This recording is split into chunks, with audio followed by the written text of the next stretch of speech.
இருந்தாலும் கூட இந்த மீனராசிக்காரர்களுக்கு 2 குடையவன் 11ஆம் வீட்டில் உச்சம் அடைவதினால் முதலில் ஒரு தொழிலை விட்டு பிறகு திருமணத்திற்கு பிறகுதான் இவர்கள் தனம், வாக்கு, குடும்பம், பொருளாதாரம், சம்பாத்தியத்தில் லாபத்தை அடைகிறார்கள்.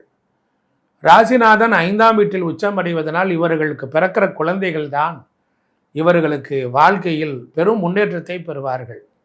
பெரும்பாலும் பூர்வ புண்ணிய சொத்துக்கள் உண்டு, அதில் சின்ன கசப்பும் உண்டு.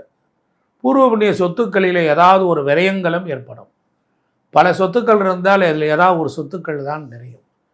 விரையாதிபதியான சனி பகவான் போய் 8ஆம் இடத்தில் போய் உச்சம் அடைவதனால் ஏதாவது ஒரு வகைகளில் அறுவை சிகிச்சை, ஆப்ரேஷன்கள், வயிறு சம்பந்தப்பட்ட விஷயங்கள் பாதிப்பை அடையும்.